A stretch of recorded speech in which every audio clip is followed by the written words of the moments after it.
Good morning and welcome to another episode of Fertility Talk. We are talking to Kelly Loggenberg and she is from Next Bioscience. Today we're talking about carrier screening. So thank you, Kelly, and welcome. Hi, Leanne. Thank you so much for having me again. It's always nice to have these chats. Thank you. It's pleasure, absolute pleasure. So we're gonna just get right into it. Our first question is, what is carrier screening and why should it be considered? So, carrier screening is a genetic test that couples who are planning their family can consider to determine if there's any risk of passing on specific genetic conditions to future children.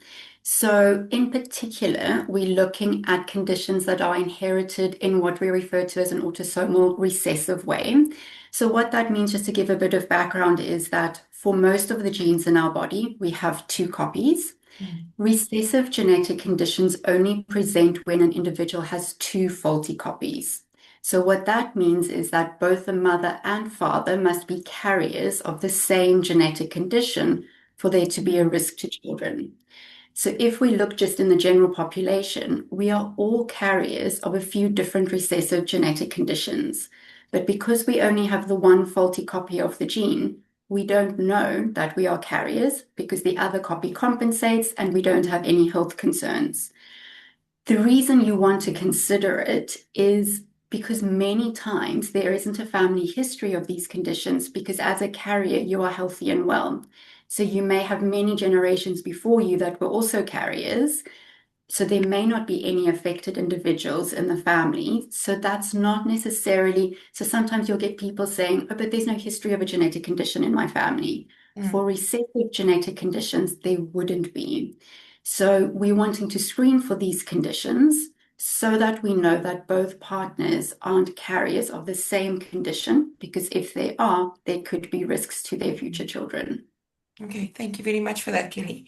Our second question is, what are the possible results of carrier screening and what does it mean for reproductive risk?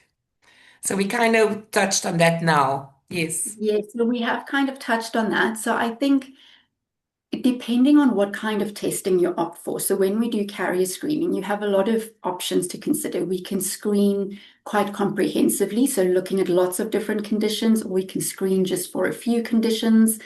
But typically, we would expect most people to be a carrier of something, like I said.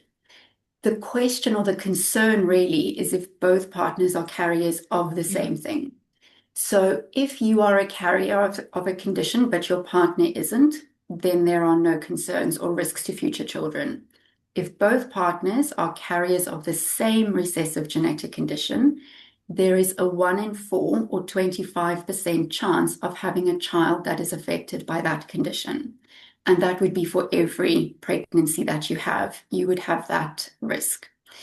So if we then look at what your options would be around sort of if you Mm. find out that both partners are carriers of the same condition, you could know that, conceive naturally, and potentially during a pregnancy consider testing for the condition. Or you could consider going down an IVF route where we are then able to screen embryos created through IVF for the genetic condition to then select embryos that are unaffected or carriers. Okay, I was actually going to ask then what happens if you do find that. So thank you for that. Yes, yes. Okay, what conditions are typically included in a carrier screening panel? Okay. So I've mentioned that we're looking for these autosomal recessive Mm. conditions. So those are conditions that will be different in different population groups. There Mm. are many recessive conditions. Some of the common ones that people may have heard of are things like cystic fibrosis, Tay-Sachs, sickle cell disease. Mm. Um, we also include what we refer to as X-linked recessive conditions. So just as a reminder, women or females have two X chromosomes, males have one X and one Y chromosome. So females can be carriers of conditions that are on the X chromosome. And for them, the risks would be slightly different because if they pass that X chromosome with the faulty gene onto a male child, Mm. that male child would be affected by the condition. So we look at autosomal recessive conditions and X-linked recessive conditions on these panels. Mm, How comprehensively you want to test is a discussion that you would have with your healthcare provider. So, meaning you could look at just the conditions that are most common in your population group, or you could look at 600 different conditions. People want different levels of information. mm. Thank you very much for that. Um, and then, can we screen for carrier status using donor sperm or eggs before IVF? Yes, so we can screen gamete donors for these kind of conditions. And we see that being requested more and more frequently, where recipient couples would like to know if the donor is a carrier of any recessive conditions. And that should then be done in the context of matching the recipient. So you would then need the recipient to also have carrier Mm, screening, because the concern would only be there if they were both carriers of the same condition. mm. Or if it was an egg donor and the egg donor is a carrier of an X-linked recessive condition, so a condition carried on the X chromosome, you may then also not choose to proceed with that donor depending on the condition involved. Thank you very much. Our last question is, what are the practical steps involved if I want to consider carrier screening? So the first thing is to have a discussion either with your healthcare professional or a genetic counselor, because what you want to discuss is how comprehensively you'd like to test, what conditions you would like to test for. Are there any specific conditions that we need to look at based on your ancestry? And then once you've made that decision, the process is quite easy. Your healthcare professional completes a form. They send that to the next bio team, who will then arrange sending out a saliva kit to you. So the testing is usually done from a saliva swab. Mm, And that is then sent to a lab in the US. So we work with a large international lab that is well established. They've done many carrier screening tests. mm. And the results then take about 3 weeks to come back.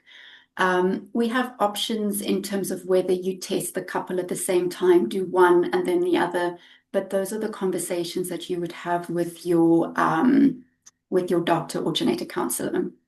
Thank you very much for that, Kelly. I'm going to ask you another question, and I hope I'm not asking a stupid question. Okay. But when you're going through IVF, I know this is not part of our questions, but when you're going through IVF, and for example, you have a few failed IVFs, and you haven't done genetic testing or carrier screening testing, could this actually, if it is something with that, could this affect the outcome of IVF?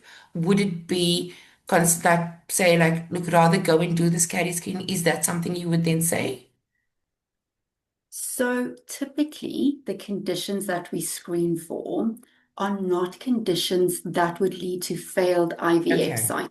okay, Conditions that we are screening for are conditions that can result in the birth of a child with a genetic condition. okay, okay, And that's really what we're wanting to clarify with this testing. okay.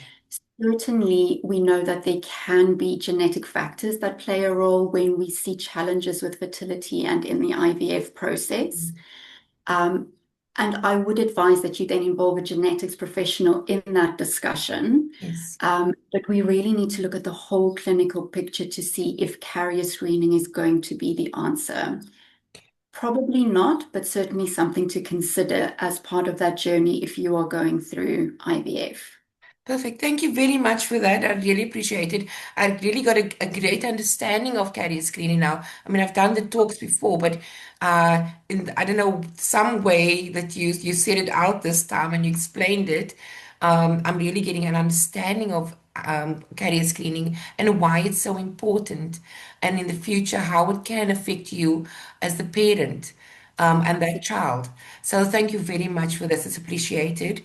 So if you guys want to get hold of Next Bioscience, if you're looking at carrier screening, you can contact them. I almost gave someone's cell number.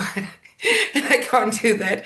So you can go to nextbio.co.za, and I think you just scroll down to look at fertility, and you can contact them directly. So thank you very much, Kelly, for That's a joining us pleasure. today. Thanks, Leanne. Pleasure. Have a great day. Thanks. You Bye. too. Bye.